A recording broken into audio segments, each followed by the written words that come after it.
네, 이제 브랜드 관리 전략의 제 3강 시작하도록 하겠습니다. 저희가 그 2강에서 성공한 브랜드의 공통점은 무엇인가 뭐 이런 의문점을 남기고 2강을 가졌죠. 그럼 여기에 대해서 저희가 성공한 브랜드의 그 공통점의 그 해답을 찾아보는 그러한 시간이 되겠습니다. 자, 미리 정답부터 말씀을 드리면은 브랜드가 성공하기 위해서 가장 중요한 것은 바로 이 두 단어입니다. 차별화 그리고 독특한 이러한 이 두 단어를 꼭 기억해 두시기 바랍니다. 영어로 하면 differentiation 그리고 독특한은 distinctive 이렇게 이제 영어 단어로 사용하는데 이러한 그 차별화와 독특한이라는 의미가 얼마나 중요한지 우리가 한번 살펴보도록 하죠. 지금 화면에 보시면은 수십 개의 원이 있습니다. 수십 개의 원이 있는데, 자, 여러분들 눈에 가장 먼저 띄는 그런 원은 무엇입니까? 그리고 두 번째로 눈에 잘 띄는 원은 무엇이고, 또 뭔가 좀 다른 원들과 차별화가 되지 않는다. 그런 원은 무엇입니까? 네, 여러분들이 쉽게 아실 수가 있는데, 가장 눈에 먼저 띄는 원은 바로 빨간색 원이죠. 그리고 두 번째는 검정색 원이고 나머지 흰 원들은 뭐 차별화가 전혀 되지 않습니다. 자, 이처럼 차별화라는 것은 사람들의 눈에 가장 먼저 띌 수 있다는 그러한 장점을 가지고 있는 그게 바로 차별화의 기능이라고 이제 볼 수가 있는 것이죠. 만약에 여기 이제 흰 원에 수십 개의 흰 원이 빨간색으로 돼 있다라고 했을 경우에 가장 먼저 눈에 띄는 것은 역시 하얀 원이 될 수가 있겠죠. 이만큼 이 차별화라는 것은 중요하다라는 것을 알 수가 있고 지금 이 빨간색 원 위에 You love me라고 되어 있고요. 또 하얀색 원 위에는 I love you라고 되어 있는데 I love you 이것은 무엇인가 하면요. 자, 이 원이 브랜드라고 했을 때 You라는 것은 고객입니다. 고객이 알아서 나를 사랑해 준다라는 것이고 하얀색 원은 무엇인가 하면은 브랜드가 나는 당신을 사랑합니다 라고 해서 고객에게 어떻게 보면 사정을 하는 그러한 형식이라고 보시면 되겠어요. 자, 여러분들은 이 빨간색 원이 되고 싶으십니까? 아니면은 하얀색 원이 되고 싶으십니까? 물론 빨간색 원이 되고 싶을 거예요. 지금 이 상황에서는. 그게 바로 이 차별화가 중요하다라는 것을 여러분들이 쉽게 아실 수 있는 하나의 사례라고 이제 볼 수가 있고, 왜 이러한 현상이 발생하냐면요. 그것은 바로 우리의 그 머릿속에 있는 뇌가 그 정답을 가지고 있는데요. 우리 뇌는 하루에 받아들이는 정보가 수천 개, 또 뭐 수만 개도 될 수가 있겠죠. 그렇게 많은 정보를 갖다가 받아들이게 됩니다. 그런데 그 많은 정보를 두뇌에서 모두 받아들이게 되면은 이 머리가 어떻게 되냐면은 터져버려요. 그렇기 때문에 자기가 느꼈을 때 강한 그러한 정보만 머릿속으로 받아들이고 나머지는 전부 다 필터링을 하는, 즉 걸러내는 그러한 역할을 하는 것이 바로 우리의 뇌입니다. 자, 그렇다면 우리 머릿속에 들어올 수 있는 그러한 정보는 어떤 정보일까요? 차별화되고 또 남들이 하지 않은 이야기, 그러면서도 또 강도 깊은 이러한 이미지, 이러한 그 메시지들만 들어오겠죠, 그죠? 그래서 차별화가 중요하다라는 것을 우리 두뇌 구조에서도 쉽게 아실 수가 있는 것입니다.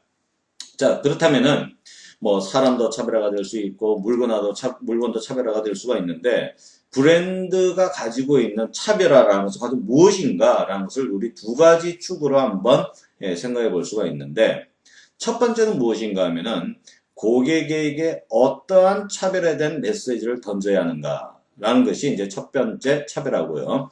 두 번째는 어떠한 이미지를 가지고 가야 되느냐. 자, 브랜드가 어떠한 이미지를 가지고 가야 되느냐. 이게 바로 이제 두 번째 축입니다. 그래서 밑에 네 개의 브랜드 사례가 나오는데 지금 우리나라의 식품 브랜드 중에서 풀무원이다. 풀무원이다 그러면 친환경이라는 그러한 차별화된 메시지를 고객에게 던지고 있죠.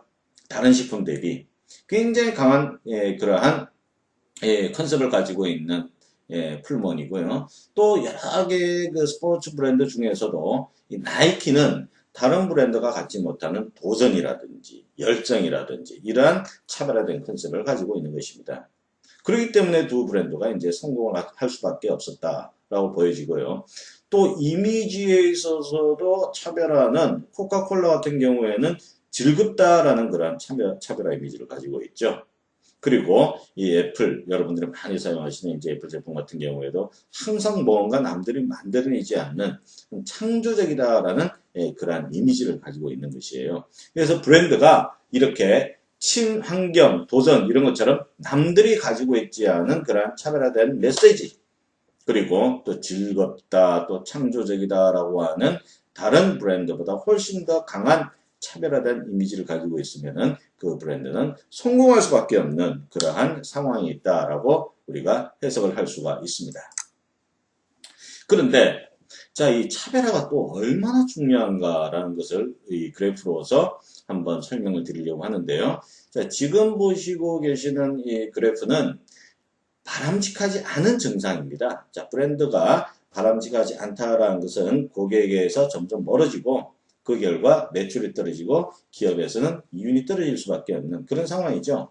그래서 지금 이 그래프에 하얀색 점선으로 된 그러한 선과 그 다음에 노란색으로 된 이렇게 곡선으로 된 뭐 이러한 두 개의 선을 볼 수가 있는데, 위에 있는 하얀 선에는 awareness라고 이제 적혀 있는데 저것은 바로 인지도입니다. 어떤 브랜드를 물었을 때 그 브랜드를 안다, 모른다라고 하는 그러한 인지도고요. 밑에 있는 노란색 원은 무엇인가 하면 선호도입니다. 자, 그 브랜드를 좋아하느냐, 아니면 뭐 별로 좋아하지 않느냐, 관심이 없느냐, 뭐 이런 부분이 이제 선호도인데요. 자, 인지도와 선호도라는 부분은 항상 똑같아야 되지 않느냐라고 생각하실 수가 있는데 그것은 절대로 아닙니다. 왜냐하면 어떤 A라는 브랜드를 말했을 때 그 브랜드를 아냐고 했을 때 안다라고 말하는 사람 굉장히 많아요. 자, 그러면은 그 브랜드를 아는데 당신은 그 브랜드를 좋아하느냐라고 했을 때는 그렇지 않다라고 대답하는 사람들이 많을 수가 있다는 것이죠, 보면은. 그런데 인지도라는 것은 시간이 지나면은 상승할 수밖에 없습니다. 자꾸 반복해서 노출되기 때문에 상승할 수밖에 없는데 선호도라는 것은 그렇지 않아요. 항상 이렇게 쭉 성장을 하는 것이 아니고 처음에는 약하게 시작을 해서 성장을 하다가 어느 순간 지나서 고객의 사랑을 안 받는 경우가 대부분의 브랜드가 그렇습니다. 그래서 이 선호도라는 것이 중요한 것인데요. 왜냐하면 선호도가 떨어지면 매출액은 잘 떨어질 수밖에 없습니다. 자, 그럼 어떻게 해야 될까요? 선호도를 계속 이렇게 최고의 정점에서 유지를 시켜주든지 더 확장을, 더 발전을 시켜 나가야겠죠. 그죠? 여기서 바로 키포인트가 차별화라는 것입니다. 지금 화면에 보시면서 이렇게 곡선이 쭉 내려가는 경우가 있지 않습니까? 그죠? 이 경우는 무엇인가 하면은 그 브랜드가 차별화 요인이 없어졌을 때 나타나는 증상이다라고 생각을 하시면 됩니다. 그렇기 때문에 항상 차별화를 유지하는 것이 이 브랜드의 하나의 기본적인 숙제이고, 만약에 차별화를 이루지 못한다 그러면은 지금 화면에 보신 것처럼 점점 선호도가 떨어질 수밖에 없다라는 것을 우리가 이 도표를 통해서 쉽게 알 수가 있습니다. 자, 여러분 기억하시겠지만서도 제가 앞서 두 가지의 브랜드 정의를 말씀을 드렸습니다. 하나는 무엇인가 하면은, 자, 브랜드라는 것은 다른 제품과 식별하기 위해서 갖는 브랜드 네임이라든지 또 디자인 이런 걸 갖다 얘기를 했고, 또 두 번째로 데이빗 아크 교수가 얘기한 차별화라는 그런 중요한 얘기를 했는데, 이 두 가지를 합해서 간단하게 종합적으로 브랜드를 정의 한번 해보겠습니다. 자, 공급자가 누구인지를 식별하고 경쟁자와 무엇이 다른지를 차별화하고 고객의 마음에 가치를 부여하기 위하여 상징적으로 표현된 것들의 조합이다. 이렇게 정의를 낼 수가 있습니다. 자, 기억을 한번 되짚어 보세요. 식별이라는 것은 그 브랜드가 가질 수 있는 가장 기본적인 기능입니다. 또 두 번째로 차별화, 그 브랜드가 성공하기 위해서 얼마나 중요한지 제가 쭉 설명을 드렸고요. 마지막으로 차별화가 되더라도 그 차별화가 고객의 마음에 무엇인가 고객의 마음을 움직일 수 있는 가치를 부여하지 못한다라고 하면은 그것은 진정한 브랜드가 아니다라는 것이죠. 그래서 이 브랜드의 정의의 가장 중요한 요소는 식별, 차별화, 그리고 마지막으로 고객이 가치를 느낄 수 있게 하는 가치를 부여하는 것들, 이렇게 간단하게 브랜드를 정의할 수가 있습니다. 이 세 가지를 다 가지고 있으면은 그 브랜드는 진정한 브랜드 또는 가치가 높다라고 해서 부가가치적인 브랜드가 되는 것이고, 근데 많은 브랜드들이 식별의 기능은 가지고 있어요. 그렇지만 과연 차별화와 가치를 부여하는 것, 이것을 하고 있는지라는 것을 한번 되짚어 봐야 됩니다. 차별화도 안 되고 또 고객이 어떤 가치도 느끼지 못한다라고 하면은 그 브랜드는 진정한 브랜드가 아니다라고 결론을 냅니다. 자, 그렇다면은 이 브랜드 마케팅이라는 단어도 여러분들이 이제 많이 들어본 그런 단어 또는 앞으로 많이 듣게 될 그런 단어인데, 이 브랜드 마케팅의 가장 그 중점적인 요소는 무엇인가 하면 질 높은 가치예요. 누구에게? 고객에게. 경쟁 브랜드보다 질 높은 가치를 만들어내기 위해서 브랜드의 기본 설계를 확고히 하고 또 공유하고 또 일관성을 갖고 실행 평가하는 활동인데요. 뭐 정의는 상당히 어렵습니다만은 어쨌든지 이 고객이 원하는 그러한 가치를 제공할 수 있는 거기에 초점을 맞춘 통합적 마케팅 활동이다라고 그렇게 생각하시면 됩니다. 쉽게 말하면은 마케팅 중에서 브랜드를 주인공으로 해서 마케팅 한다는 것인데요. 구체적으로 들어가 보면은 질 높은 가치라는 게 거기에 꼭 포함이 돼 있어야 된다. 그래서 이제 이 브랜드 마케팅 시대가 2000년대부터 쭉 전개가 되고 있는데요. 이 브랜드가 중요한 것도 수백 년 전부터 그렇게 된 것이 아니다라고 이제 말씀드린 것처럼 이 브랜드 마케팅 시대도 이제 얼마 되지 않았죠. 그럼 그 이전에는 어떤 마케팅이었나라는 것을 우리가 역사적으로 한번 살펴보면요. 이 장표의 가장 밑에 줄부터 한번 같이 보도록 하겠습니다. 자, 우리나라가 그 1950년도에 6.25 전쟁이 일어나고 그 이후에는 이런 그 공장 짓고 또 제품 만들고 뭐 이런 노력을 많이 했습니다만 그렇게 그 많은 양을 만들어낼 수는 없었어요. 그래서 그때는 제품이 가장 우선적이었습니다. 그래서 이 제품이 주인공이라고 해서 제품 마케팅이라는 그러한 표현을 갖다가 쓰게 되죠.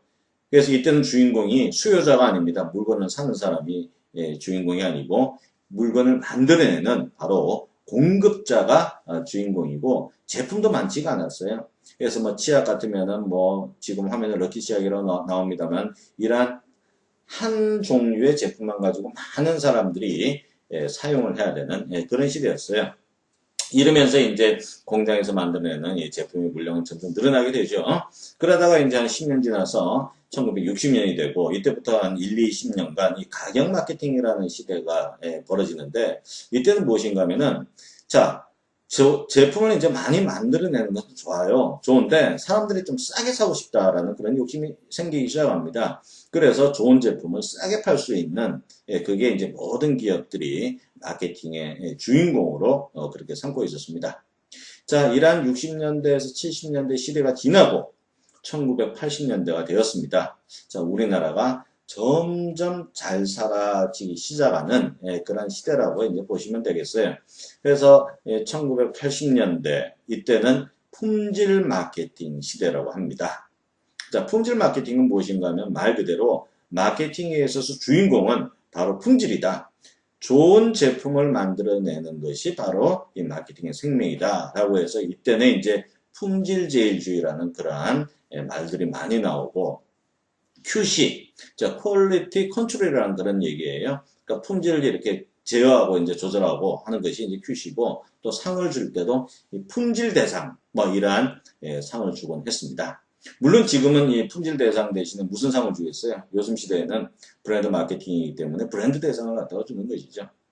자, 이 80년대까지가 어떻게 보면은 기업과 고객이 있을 때 이 주인공이 이 기업이 주인공이 그런 시대였다고 볼 수가 있습니다. 그런데 1990년대에 들어와서 주인공이 서서히 소비자로 이동을 갖다 하게 됩니다. 왜요? 왜 그럴까요? 왜냐하면은 제품들이 너무나 많이 만들어지기 때문인 것이죠. 그것도 질 좋은 제품들이 많이 나오기 때문에 이러한 시대가 도래하게 된 것입니다. 그래서 이제 1990년대는 이 서비스 마케팅이라는 그런 얘기를 갖다 썼는데, 뭐 서비스라고 해서 뭐 어디 식당 같은 데 서비스를 갖다 잘해주더라라는 그런 개념보다도 항상 고객에게 최고의 서비스를 하겠습니다라는 그런 큰 개념으로 이제 생각을 갖다 하셔야 됩니다. 왜냐하면은 고객들은 다른 제품이나 브랜드를 어디서든지 쉽게 구입을 할 수 있기 때문에 어떻게 하면은 고객이 우리 브랜드 또는 우리 업소를 좋아하고 만들까라는 그러한 게 바로 경쟁력이 될 수가 있거든요. 그래서 이 서비스를 위주로 하는 마케팅을 서비스 마케팅 시대가 된 것이고 이게 바로 1990년대에 일어났던 시대입니다. 자, 이제 생산량도 어느 정도 되고 가격도 안정화가 되고 또 품질도 좋아지고 그 이외에 또 서비스 뭐 애프터 서비스도 잘해주고 하는 이러한 시대가 1990년대까지 이루어졌는데 이 모든 것들을 모든 기업들이 잘하게 됐습니다. 그러다 보니까 차별화를 이제 이루어야 되는데 지금까지 제품, 가격, 품질, 서비스 가지고는 차별화가 안 돼요. 그러다 보니까 뭔가 다른 차별화할 그러한 무기를 갖다가 만들어야 되고 그 무기가 바로 브랜드라는 것입니다. 제가 앞서 브랜드가 왜 중요해졌는지라는 부분을 말씀을 드렸는데 이제 일맥상통하게 여러분들이 쉽게 이해를 갖다 하시리라고 생각합니다. 그래서 2000년대에는 브랜드 마케팅 시대가 시작됐고 브랜드 이미지라든지 또 브랜드 자산 또 브랜드 아이덴티티 그리고 브랜드 전략 뭐 이런 말들이 많이 기업과 마케터들 사이에서 많이 상용되는 그런 단어가 된 것이죠. 자, 그렇다면은 이 브랜드 마케팅 시대는 언제까지 갈 것인가 많은 사람들이 이제 궁금해하고 있는데요. 지금 화면에 보시는 분이 바로 레리 라이트라는 아주 유명한 그런 경영학자입니다. 네, 일반 기업에서도 많이 이제 근무를 하고 성공 사례도 많이 남기고 한 그런 분인데 이분이 1990년대의 초에 무슨 얘기를 했냐면은 향후 30년간은 어떤 전쟁이 될 것이라고요? 브랜드 전쟁이 될 것이다 라고 얘기를 했습니다. 그러면 1990년대 초에 이 얘기를 했으면 30년 같으면은 언제입니까? 벌써 2020년까지 넘어가 버린 것이죠. 그죠? 그래서 향후에도 뭐 이분이 이런 얘기를 한 거는 벌써 이제 좀 오래됐지만서도 아직도 브랜드의 중요성 그리고 진정한 마케팅의 싸움은 이 브랜드 마케팅 싸움이다 라는 그런 얘기를 했는데 또 하나 어떤 점이 있냐 하면은 이 브랜드의 범위라는 게 굉장히 넓어졌어요. 뭐 옛날에는 제품 따로 있고 또 생산 따로 있고 또 영업 따로 있고 또 뭐 소위 말하는 이 프로모션 따로 있고 그랬는데 이제는 이 모든 것을 묶어서 이 브랜드 범위 안에 포함시키는 그런 경향이 보여지고 있습니다.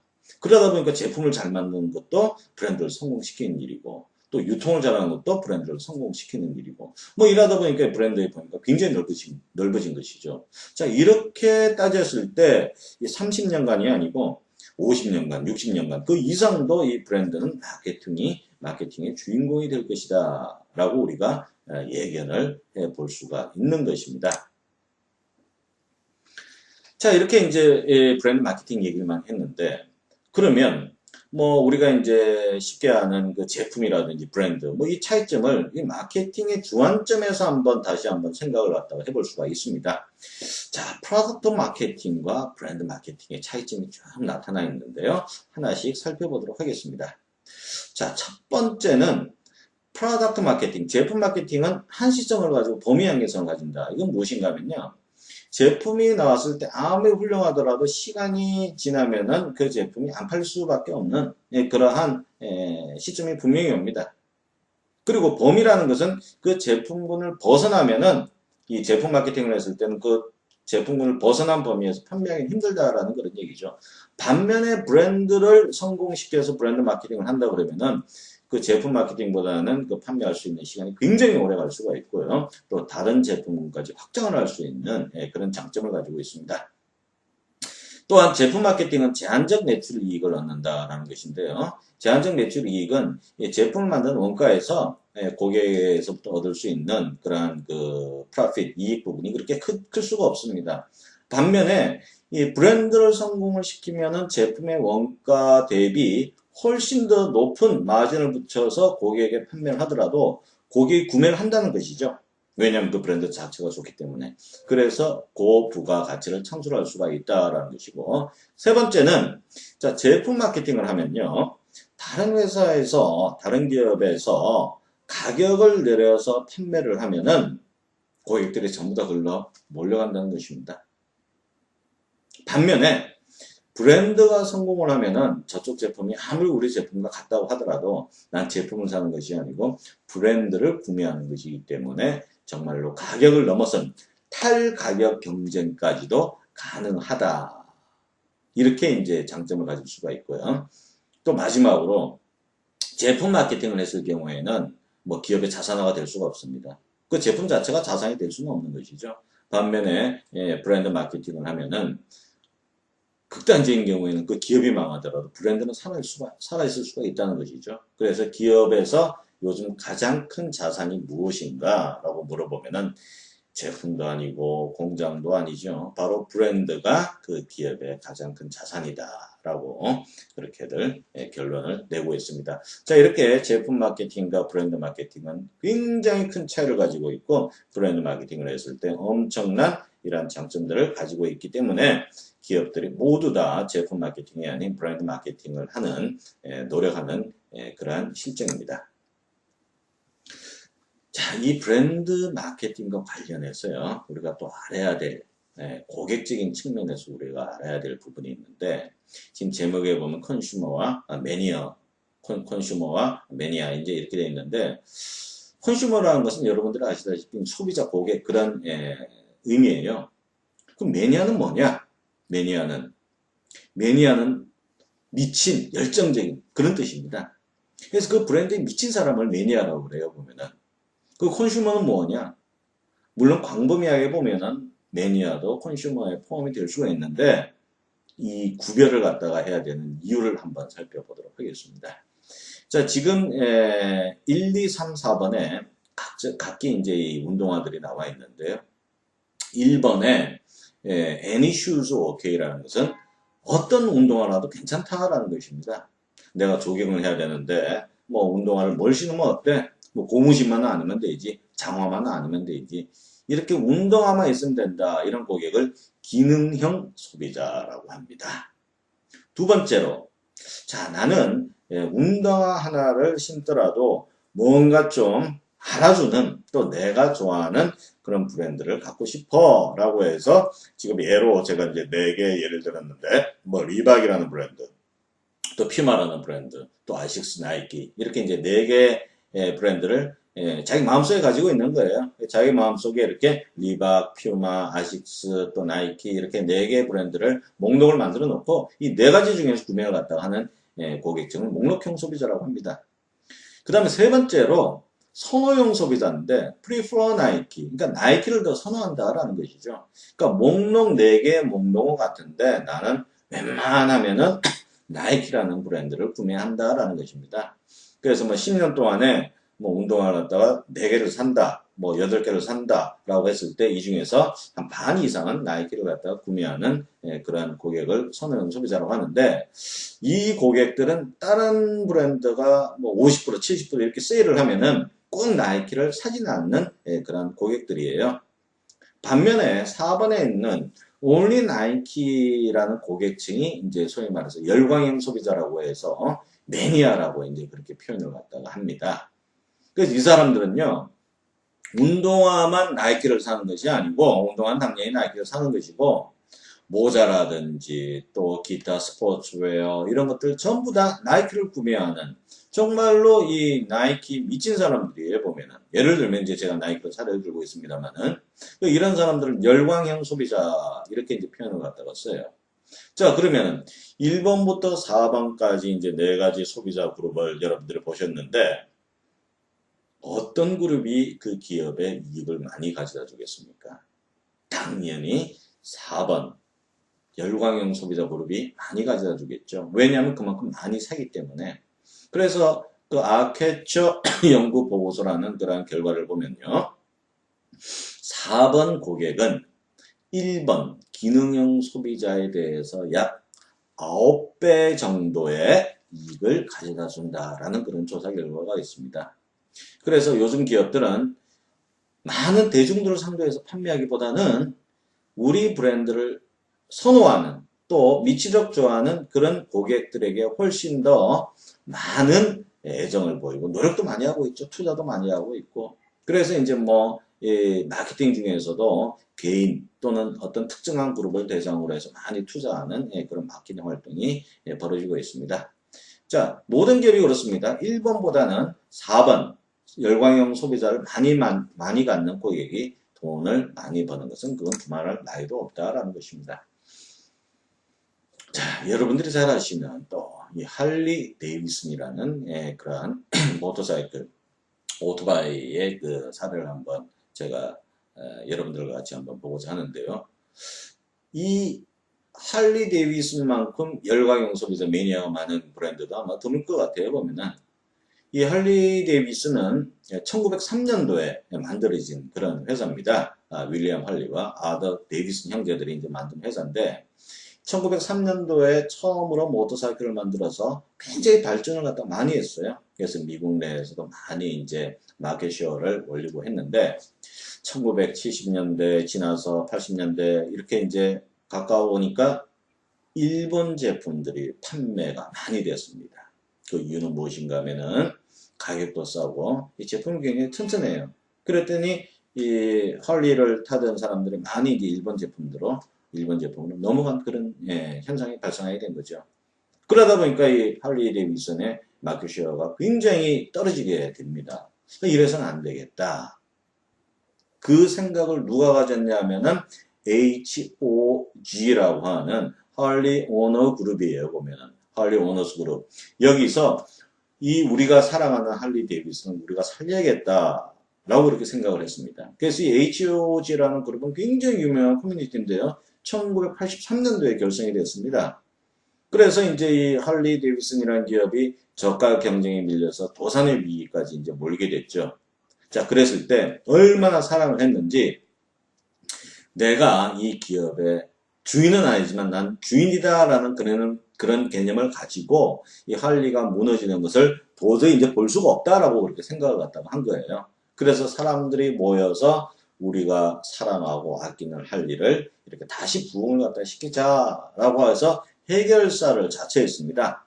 그래서 모금 운동도 전개하고 또 브랜드도 홍보하고 또 자기들 힘으로 영업까지 담당을 하고 이러다 보니까 할리가 되살아날 수밖에 없었겠죠. 그래서 이렇게 훌륭한 매니아들을 가지면은 그 기업이 부도위기에서도 계속 이렇게 성장을 해서 발전해 나가는 걸 볼 수가 있고 결국 이제 1990년도 지나서 이 마켓쉐어의 50%를 이렇게 차지하는 그런 아주 대단한 하나의 사건이라고 할 수 있는 그런 일들이 벌어졌습니다. 자, 이렇게 이제 이 브랜드 마케팅에 있어서 고객도 중요하다라고 했는데 여러분들이 공부하시다 보면 또 이제 브랜딩이라는 그런 표현을 많이 접하시게 될 것입니다. 이 브랜딩이라는 것은 무엇인가 하면요. 이 교과서에 보면은 경쟁 브랜드 대비 차별적 우위성을 만들어가는 장기적인 브랜드 이미지 매니지 활동 이렇게 되어 있는데요. 그 위에 있는 그 정의보다는 밑에 있는 말들을 여러분들이 쉽게 기억을 하실 수가 있습니다. 자, 한번 읽어볼까요? 기능과 품질에 있어 거의 차이가 없는 제품 간에 마치 차이가 있는 것처럼 만드는 일이 바로 브랜딩이다라는 것입니다. 자, 제품 거의 차이가 없다고 그랬죠. 이제는 기술이 평준화되고 또 품질들도 거의 수준이 비슷해졌기 때문에 고객들은 제품만 보고는 무엇이 좋은지를 알 수가 없습니다. 그러면 어떻게 차별화시켜야 된다고 그랬죠? 그 유일한 도구는 브랜드인데 이 브랜드를 가지고 차별화, 즉 다르게끔 느끼게 만드는 일 그 자체가 브랜딩인 것이에요. 그러니까 브랜드에 관련된 활동인데 아주 중요한 활동이 바로 브랜딩이다라고 생각을 하시면 되겠습니다. 그래서 이 브랜딩과 관련해서 이 지금 화면에 보시는 스캇 베르버리라는 사람이 또 굉장히 의미심장한 말을 했습니다. 그 말이 무엇인가 하면 실제로 소비자들은 제품 간에 큰 차이가 없음을 잘 알고 있다고 그랬어요. 보면은 무슨 말입니까? 기업이 아무리 우리 제품이 좋다, 뭐가 어떻다라고 얘기하더라도 고객들은 A사 제품이나 B사 제품이나 C사 제품이나 다 비슷한 걸 갖다 알고 있다는 것이죠. 알고 있다는 것입니다.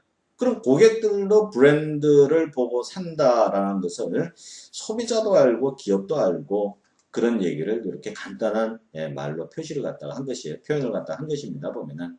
그래서 이 브랜딩의 중요성을 말해주는 아주 또 중요한 말이 될 수 있다고 볼 수가 있겠습니다.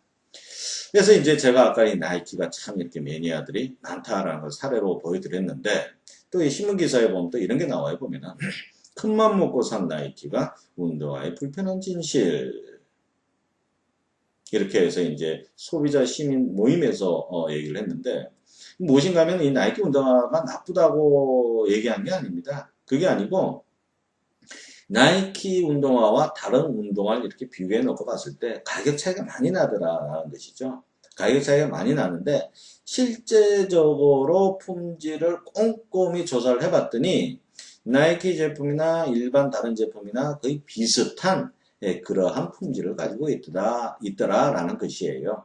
그런데 가격은 훨씬 더 나이키가 비싸다라는 것입니다. 그래서 이걸 긍정적으로 보면요. 똑같은 품질로 어떻습니까? 가격을 나이키가 훨씬 많이 받았죠. 그래서 이러한 부분들이 바로 나이키가 브랜딩을 잘했다라고 해석을 할 수가 있는 것입니다. 그래서 이제 이 브랜딩을 성공을 하기 위해서는 여러 가지 이제 요소들이 있습니다만은 잘하기 위한 기본 세 가지 조건이 바로 브랜드 네이밍, 또 브랜드 디자인, 또 브랜드 가치 체계 이 세 가지가 중요합니다. 자, 밑에 예를 볼까요? 소니라든지 나이키 한번 보시도록 하죠. 정말 잘된 이름들입니다. 우리가 브랜드 네임에 대해서는 이제 다음 강의에 또 다시 말씀을 드리겠지만서도 일단 그 발음이 쉬워야 되거든요.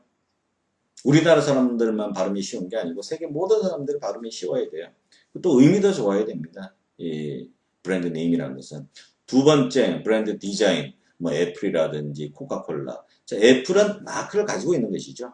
그러나 이름이 없어도 저 마크만 보면은 애플이라는 것을 쉽게 알 수가 있습니다.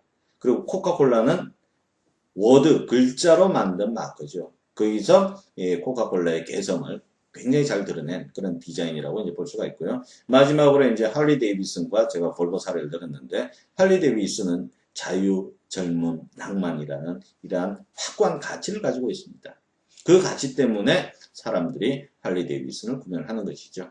그리고 밑에 있는 볼보 같은 경우에는 어떤 개념이 떠오르십니까? 볼보 자동차 하면은 여러분들이 굳이 볼보를 타보지 않더라도 볼보 하면은 가장 안전한 자동차, 튼튼하다 이런 개념을 가치를 가질 수가 있거든요.